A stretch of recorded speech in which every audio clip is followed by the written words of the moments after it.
지난주 말씀 노아 하나님을 위로하다라는 말씀이었습니다. 하나님 없이 자기 스스로 잘 살 수 있다고 착각하며 살아가고 있는 이 세상 가운데 사람들이 하나님을 비웃고 조롱하고 떠나가고 있는 이 세상 가운데 우리는 노아의 모습으로 살아가자고 했습니다.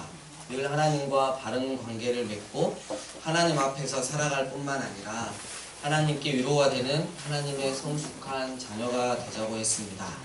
세상에서 노아처럼 왕따가 되어도 저는 하나님이면 충분합니다 라는 믿음의 고백을 올려드리며 살아가자고 했습니다. 창세기 6장 9절 함께 암송하시겠습니다. 살아계신 하나님의 말씀, 노아는 의인이요 당대의 완전한 자라. 그는 하나님과 동행하였으며. 창세기 6장 9절 말씀입니다. 하나님이 무드셀라를 통해 에녹에게 동행이 무엇인지 가르쳐 주었듯이 동행이란 하나님과 함께 길을 걷고 하나님의 방식대로 사는 것을 뜻합니다. 노아도 에녹과 같은 삶을 살았습니다. 이제 노아는 하나님의 말씀을 좇아 방주를 짓기 시작했습니다. 너는 고페르 나무로 너를 위하여 방주를 만들 때 그 안에 큰들을 막고 역청을 안팎에 칠하라. 성경에서 나오는 이 고페르 나무는 삼나무의 일종입니다. 키가 무려 100m가 넘죠. 그래서 미국의 국립공원 가면 레드우드 공원이라는 데가 있어요. 그래서 저기서 여러분 그 사진에서 사람 보이나요? 저기 밑에 사람 하나 있죠. 앞에 풀같이 생긴 게 우리가 봤을 때 산에 가면 큰 그 나무들이에요. 그 뒤에 있는 삼나무가 키가 무려 117m 정도 된다고 해요. 그래서 그러면 삼나무의 일종 이 고페르 나무는 바로 저런 나무로 노아의 방주를 제작하지 않았을까라고 우리는 추측해 볼 수 있습니다. 노아는 그 고페르 나무를 패서 방주를 지었는데 칸을 구분하여 만들었습니다. 여기서 칸이라고 하는 뜻은 둥지, 보금자리를 뜻합니다. 방주 안에 다양한 피조물들의 보금자리를 마련하신 것이죠. 또 역청, 아스팔트를 안팎에 칠하라. 이 말 뜻은 정확하게 해석하면 칠할 것으로 칠하라 라는 뜻입니다. 오직 하나님의 말씀을 믿고 그대로 순종하여 완전히 제대로 막으라는 의미입니다. 재미있는 것은 출애굽기에 역청과 비슷한 뜻의 단어가 등장한다는 것입니다. 출애굽기 30장 10절 아론이 1년에 한 번씩 이 향단불을 위하여 속죄하되 이 속죄제의 피로 1년에 한 번씩 대대로 속죄할지니라. 이 제단은 여호와께 지극히 거룩하니라. 또 출애굽기 30장 12절 네가 이스라엘 자손의 수요를 조사할 때에 조사받은 각 사람은 그들을 계수할 때에 자기의 생명의 속전을 여호와께 드릴지니 이는 그것을 계수할 때 그들 중에 질병이 없게 하려 함이라. 그러니까 여기서는 이 역청이 속전 또는 속죄라고 쓰였고 칠하다는 속죄하다 또는 사하다로 쓰였습니다. 따라서 역청을 칠하라 라는 것은 속전으로 속죄하라 라는 뜻으로 해석될 수 있겠습니다. 여러분 궁창 위아래 물이 다 터지고 그리고 샘이 솟아 온 땅이 물로 뒤덮일 예정입니다. 그 물 위에서 버틸 방주를 만드는 것이었습니다. 아무리 잘 만든다고 해도 물이 전혀 새지 않고 배가 전혀 깨지지 않는다고 누가 보장하겠습니까? 그러나 노아는 하나님이 칠할 것으로 칠하라 라고 하신 말씀에 순종했기 때문에 그래서 완전히 제대로 막았기 때문에 물의 심판에서도 거대한 방주가 안전하게 떠 있을 수 있었습니다. 마치 출애굽할 때 문 위와 양 옆에 양의 피를 발라서 이스라엘의 장자의 죽음을 피할 수 있었던 것 말입니다. 그런데 실은 장자를 대신하여 양이 죽었습니다. 양이 죽었기 때문에 죽음이 피해갔던 것이죠. 이는 하나님이 말씀하신 대로 죽을 것으로 죽였기 때문에, 칠할 것으로 칠했기 때문에 구원이 임했던 것입니다.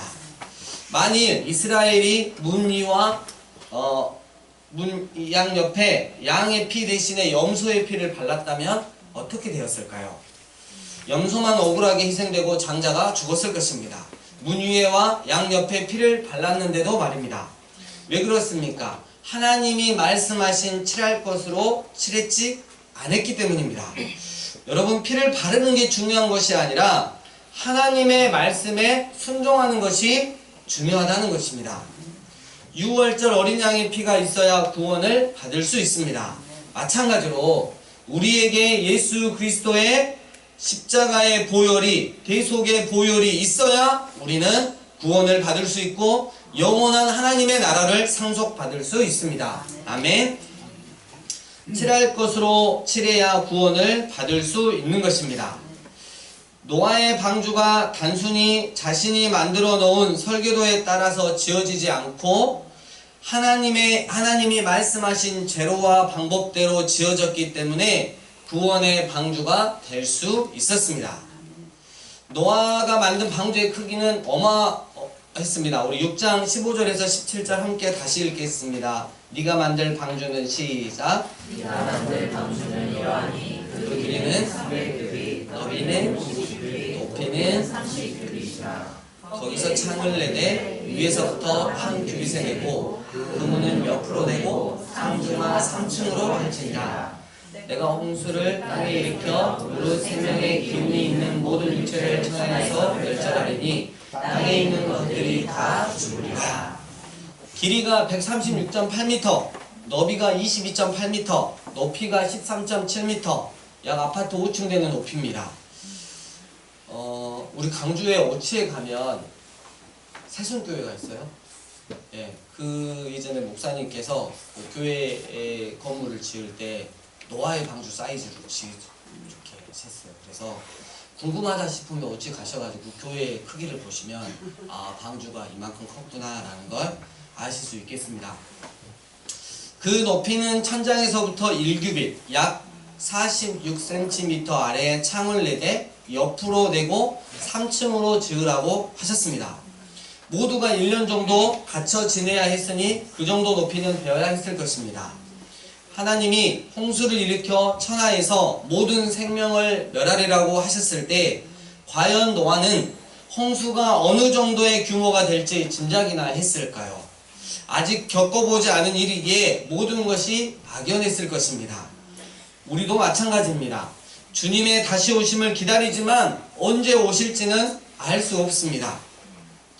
이 땅에서 살아가시기 힘드신 분들은 빨리 오셨으면 좋겠고 이 땅에서 누리고 사신 분들은 찬찬히 오셔도 상관이 없겠고 그러겠죠. 요한계시록 8장 7절 보면 첫째 천사가 나팔을 부니 피 섞인 우박과 불이 나와서 땅에 쏟아지매 땅의 3분의 1이 타버리고 수목의 3분의 1도 타버리고 각종 푸른 풀도 타버렸더라. 불이 땅에 쏟아지리라 하셨지만 어떤 모습으로 어떻게 얼마나 오는지 모르지 않습니까? 노아는 하나님의 말씀이 언제 어떻게 이루어질지 모르는 상태에서 믿음으로 구원을 준비했습니다. 구원은 자기의 경험에서 나오는 것이 아니라는 것을 알았기 때문입니다. 구원은 오로지 하나님의 주권이요 능력입니다. 하나님은 노아와 언약을 세우셨습니다. 이는 노아를 하나님의 말씀으로 묶으시겠다는 뜻입니다.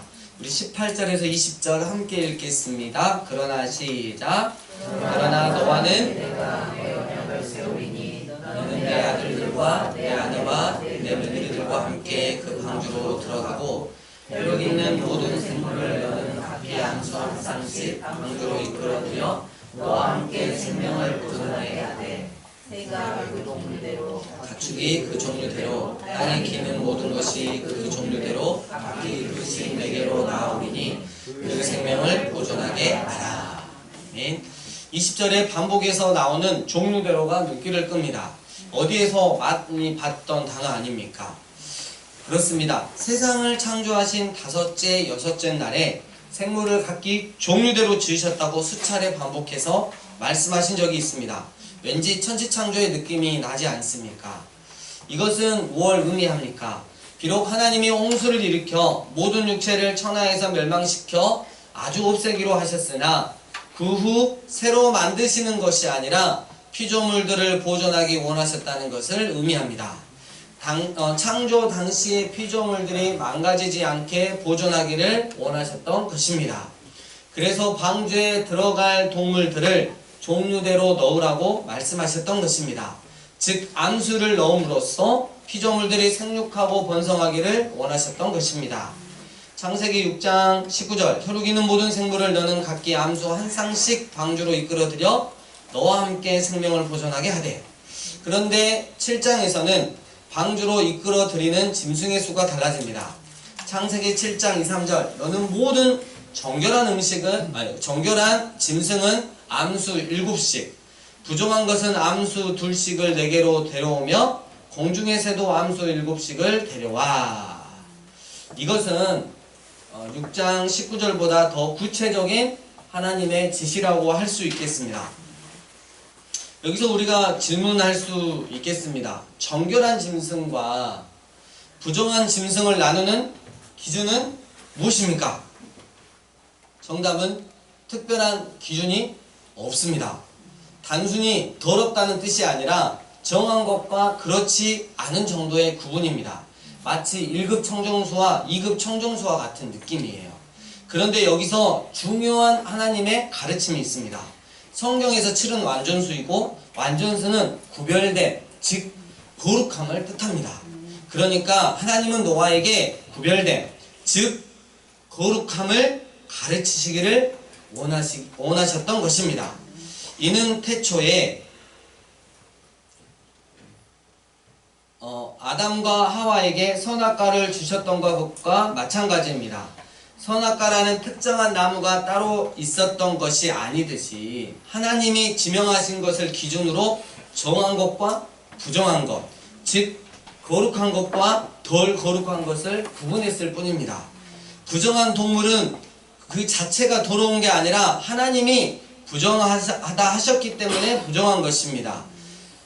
하나님은 곧 방주에 들어갈 노아와 그 가족에게 거룩이 무엇인지 가르치셨습니다. 때문에 노아는 하나님께 드려지는 것이 받으실 만한 것이 되기 위해서는 정해야 된다는 것, 즉 거룩해야 된다는 것을 배웠습니다. 나중에 방주에서 나온 노아는 하나님께 번제를 올리게 됩니다. 창세기 8장 20절 노아가 여호와께 제단을 쌓고 모든 정결한 짐승과 모든 정결한 새 중에서 제물을 취하여 번제로 제단에 드렸더니.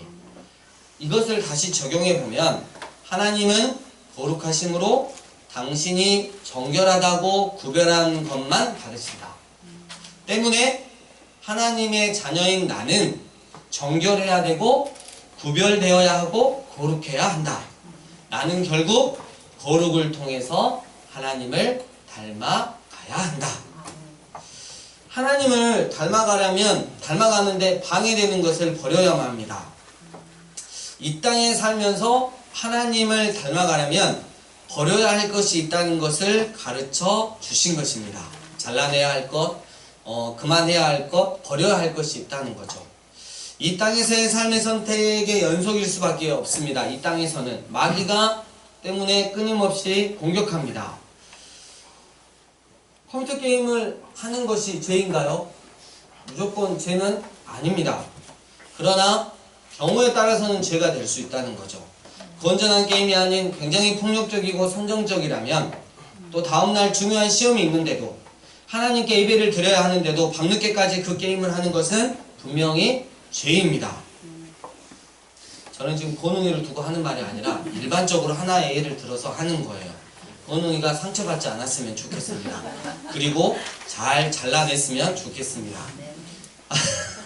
하나님은 오늘 본문의 노아처럼 우리에게 구별된 삶, 거룩한 삶을 살라고 말씀하십니다. 하나님이 창조하신 것들 중에 어떤 것도 망가지기를 원하지 않으셨습니다. 이것이 창조주의 마음이요 아버지의 마음입니다. 그래서 종류대로 방주에 태우셨고 방주 안에서 안식을 주셨습니다. 단순히 인간만 구원하지 않고 모든 피조물을 구원하는 것은 피조 세계에 하나님의 안식이 있기를 소망하셨기 때문입니다. 이렇듯 구원은 인간의 문제만이 아니며 한 개개인의 문제는 더더욱 아닙니다.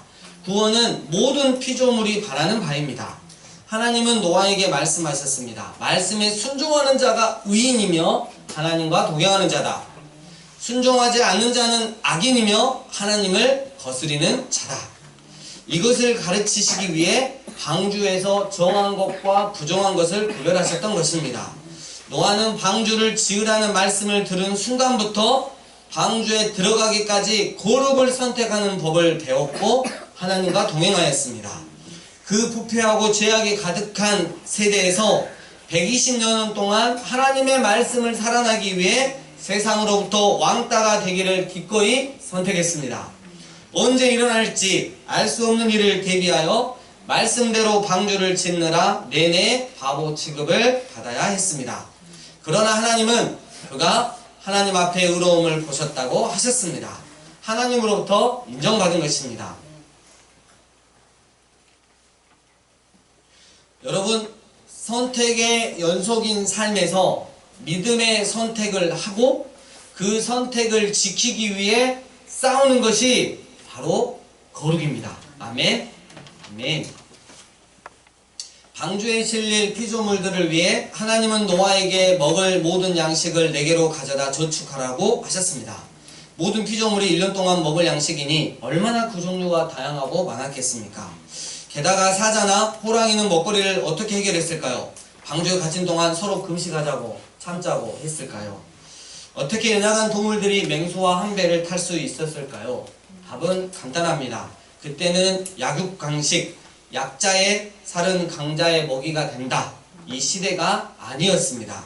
아마 사자도 풀을 먹었을 것입니다. 창세기 9장 2절, 육식은 하나님께서 홍수 이후에 허락해 주셨으니까 말입니다. 성경은 인간이 죄로 타락한 이후 하나님이 창조하지 않는 것들이 생겨났다고 말해줍니다. 땅이 저주를 받아 가시덤불과 엉겅퀴를 냈던 것처럼 돌연변이들이 나타났습니다. 전에는 없던 것들이 세상에 퍼져나갔습니다. 바퀴벌레처럼 혐오스럽거나 인간에게 해악을 끼치는 것들은 저주받은 땅이 황폐해지면서 나타난 돌연변이들일 것입니다. 그러나 만일 바퀴벌레가 돌연변이가 아니라 처음부터 창조되었다면 나중에 천국에 가면 혐오스럽지 않고 정말 귀여운 것으로 변할 것이라고 저는 믿습니다. 노아의 나이 600세 되던 해 2월 17일 그날에 큰 기품의 샘들이 터지며 하늘의 창문들이 열려 40주야 동안 비가 땅에 쏟아졌습니다. 그 이야기 다음 주에 계속하겠습니다. 말씀을 정리합니다. 노아야, 너는 고페르 나무로 방주를 만드는데 칠할 것으로 칠해라. 네 생각과 지식과 경험으로 방주를 만들지 말고 내가 말하는 재료와 방법으로 나의 말을 믿고 그대로 순종하여 완전히 제대로 막아라. 그리고 그 방주는 물의 심판 가운데서도 그래야 그 방주는 물의 심판 가운데서도 내가 너에게 주는 구원을 누리며 안전하게 떠 있을 수 있을 것이다. 노아야, 다른 어떤 것보다 말씀에 순종하는 것이 가장 중요하다는 것을 명심 또 명심하거라. 이에 노아는 하나님의 말씀이 홍수의 심판이 과연 어떻게 이루어질지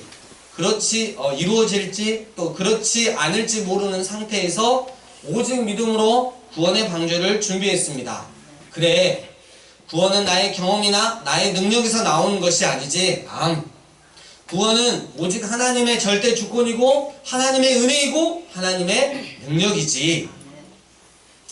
또 하나, 하나님은 태초에 아담과 하와에게 선악과를 주셨던 것처럼 노아에게 타락한 세상과 구별되는 거룩에 대해 가르치시길 원하셨습니다.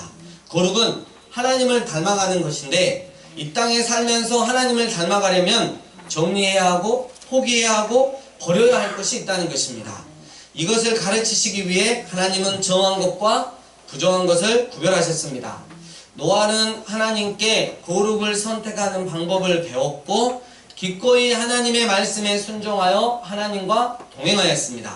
하나님을 무시하고 조롱하는 하나님을 믿는 자들을 바보 취급하는 세상에서 무려 120년 동안 하나님의 말씀을 살아내기 위해 하나님이 기뻐하시는 구별된 삶을 살아가기 위해 세상으로부터 왕따가 되는 것을 기꺼이 즐거움으로 선택했습니다. 그리고 오직 하나님의 말씀을 순종하는 거룩한 삶을 살았습니다. 노아는 결국 하나님께서 가르쳐 주신 선택의 연속인 삶에서 언제나 믿음의 선택을 하였고 그 선택을 지키기 위해 치열한 영적 싸움을 하였습니다. 사랑하는 강주 삶이 예배인 교회 예배자 여러분, 먼저 우리는 살아계신 하나님의 말씀을 통해 노아처럼 하나님의 음성을 듣고 살아가고 있습니까? 칠할 것으로 칠해라. 내 주님 꼭 그대로만 말씀하신 대로만 하겠습니다. 포크레인 앞에서 삽질하지 않겠습니다. 헬리콥터 앞에서 선풍기 돌리지 않겠습니다. 또 우리는 살아계신 하나님의 말씀을 통해 노아처럼 거룩을 배우고 살아가고 있습니까? 넌 타락한 세상과 구별되게 살아야 한다. 그 어떤 경우라도 거룩한 나를 닮아가야 한다. 내 주님께서 하라고 하신 것만 저는 할 거고요. 하지 말라고 하는 것은 무슨 일이 있어도 안 하겠습니다. 이 세상에서 거룩하겠습니다. 언제나 기쁜 마음으로 주님 닮아가겠습니다. 우리 주님 다시 오셔서 우리에게 순종이라고 하는 과목과 거룩에 대한 과목에 대한 성적표를 주실 때 우리 모두 다 A+ 받읍시다. 네. 순종과 거룩 과목, 이 세상에서 시험 잘 치르시길 주의 이름으로 부탁드립니다. 이 시간 주님 주신 말씀 가지고 함께 기도하며 나아가겠습니다. 함께 기도하시겠습니다.